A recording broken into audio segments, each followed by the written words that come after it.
vidéo pour t'expliquer ce Padlet géographique, hein, comme le vivre à la campagne. Cette fois-ci, c'est le vivre à la ville. Alors, tu retrouveras exactement la même chose.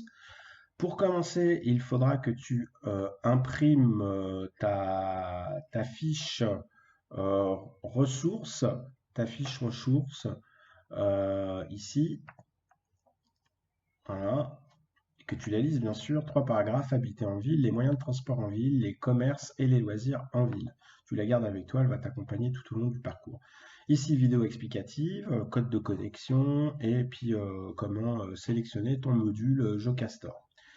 Tu te connecteras à partir de cette vignette. Par la suite, tu as un j'écris, donc fiche d'activité, qui finalement est sur le même principe que celle de vivre à la campagne. Cette fois-ci, c'est pas Léo, mais Julia.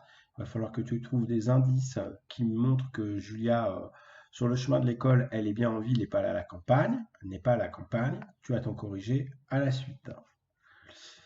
Pour en savoir plus, tu as 3 pour en savoir plus. Tu as un premier pour en savoir plus, donc à imprimer, à lire et à mettre avec ton dossier, sur la pollution des différents moyens de transport.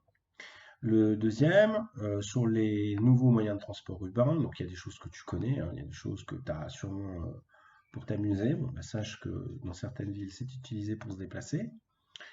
Alors ici, je t'indique qu'il faudra retourner sur ton parcours Jocastor à la page 12 parce que tu devras donc regarder à nouveau une vidéo qui traite du téléphérique urbain sur la ville de Brest. Une fois que tu auras vu ta vidéo, bah, comme pour vivre à la campagne, il y a des questions en gras. Tu les lis ou on te les pose, tu y réponds à l'oral de préférence, hein, puisque c'est pour parler et pas pour écrire. S'il n'y a pas quelqu'un qui peut t'aider à répondre oralement, tu consignes tes réponses par mots-clés sur ton cahier de brouillon et ensuite tu vérifies ce que tu as mis et ce qui t'a été proposé. Voilà. Ensuite, un troisième pour en savoir plus sur les déplacements en France sous forme de camembert, ça s'appelle des camemberts. Donc, tu imagines que une part entière, si tu prenais le camembert ou la pizza, ça représente 100 personnes.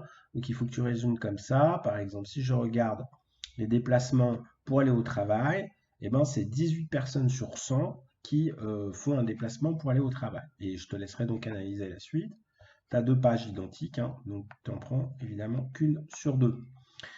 Pour finir, tu as une trace écrite que je te propose de faire donc au cahier de brouillon et par la suite, tu vérifieras ce que tu as fait au brouillon avec le corrigé et donc au propre sur ta fiche vierge, tu recopieras donc ta correction proprement. Voilà, je te souhaite une bonne balade en ville cette fois-ci, après t'être promené en campagne. À bientôt, au revoir.